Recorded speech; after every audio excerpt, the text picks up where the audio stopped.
Hi, this is Lee, and this is a video of me painting the Black Widow miniature from the board game Marvel Zombies. It is from one of the expansions, How Hydra. The detail, the scale, the pose of the miniature, those are all great. I primed this in black, and all the paints I used for this miniature are just set out paints. Games Workshop set out paints. It was Abandoned Black, Corax White, Morphin Brown, Everland Sunset, Markridge Blue, and Murphystone Red. I also used a little bit Temple Guard Blue, which was a layer paint, but the rest are all just base paints. The video is about like 15 minutes long, but it's not like the full process of me painting the video. It covers mainly the face process and just a little bit of the body, because I wasn't sure how to paint the black suit in a rich color way. I was mainly looking at Big Child Creative's official paint work for this mini, and then I was learning and painting at the same time. So I had no idea of what I was going to do, of what I was doing, so I didn't really record that bit. But the face was relatively complete. The process was relatively complete. I was struggling with the face because the pose of this character, the left arm, it's just in the way, like literally in the way.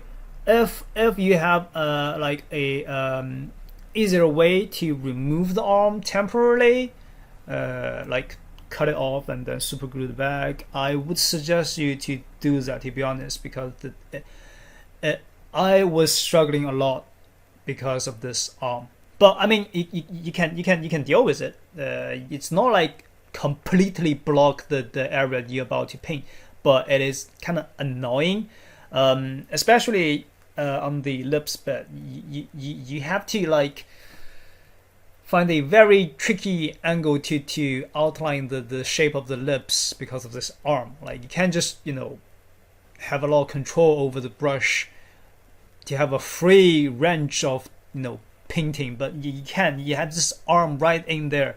So it was annoying, and I was struggling a lot. But I think the outcome was alright. The final result, I think it was alright.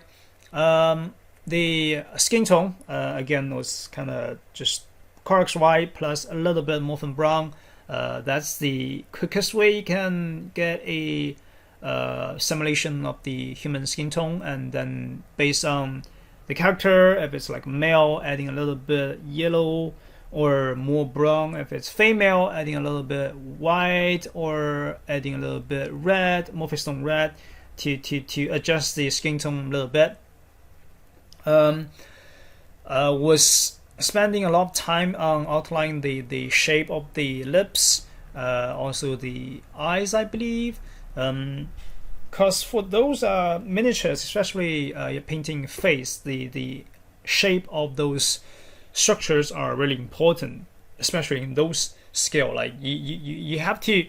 It's not like large scale statue or anything. Just natural shadows can make the structure look clear enough, look detailed enough. For those scale miniatures, that you have to enhance those structures like manually to not outline those shape, but you do have to make those shape look clear and recognizable even from like relatively far away distance. So I was just trying to adjust the shape of the lips for quite a while. Anyway, if you are, let's see, less interested in the whole process, feel free to jump to about 44 minutes. That's where I making the conclusion, showing the finished model, relatively finished model.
So this is what I end up with. There are still quite a few areas I can continue to improve, continue to render, including the highlights on the arm, highlights on the legs, the belts, the bracelet she's wearing, the base. I spent, I don't know, I spent like the least time on this base, to be honest. I was only using render dust on the backside of the wall and then just black and white mixture into a relatively light gray dry brush it.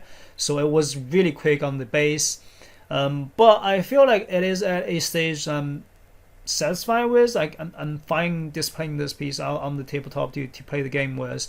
So I think it's alright. The face is also alright, not like very detailed, nice rendered, but a okay-ish stage. You can see the expression she's having on her face. You can see the details. You can see the nose, lips, the highlights on the lips, the pupils, where she is looking at, her focus. You can see a lot of stuff.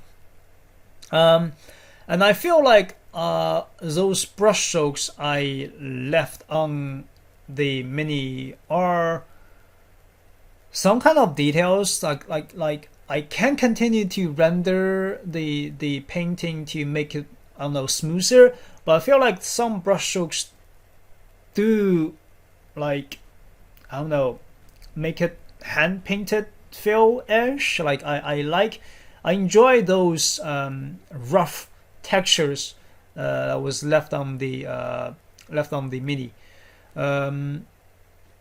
I didn't do much edge highlighting on those yellow colored area, the belt, the bracelet, because I feel like the yellow color itself and the black suit, the light blue highlights are in a good contrast already. I don't want to add in a lot like white just for the edge highlighting, just to bring up the brightness of certain pieces. I feel like it's less needed. The blue lights on the side, similar to all other like minis I did. It was again referencing Big Child Cribs, the environment lighting. It was just using Tamaga blue dry brush on the side. Not much to talk about. And here is the other piece I was working on. This is from the Fantastic Four. I had a lot of trouble with this mini because this mini came a little bit defaulted. Like the nose was like completely not casted. I had to use green stuff to sculpt a new nose for this character, so it was kind of annoying. And the eye sockets were also like not very detailed, but I managed to paint it anyway. Again, you can tell the highlights on the right side of the leg was pretty obvious. I could continue to render it, but I feel like leaving some brush strokes on the mini feels like, I don't know, I enjoyed the rough texture of those style. It's Fantastic Four. Again, the details, except the nose and the eye sockets, the pose, the proportion of the body, all great. Well, anyway, that's pretty much the end of the video. I hope you enjoyed this, and hopefully I'll make another video soon.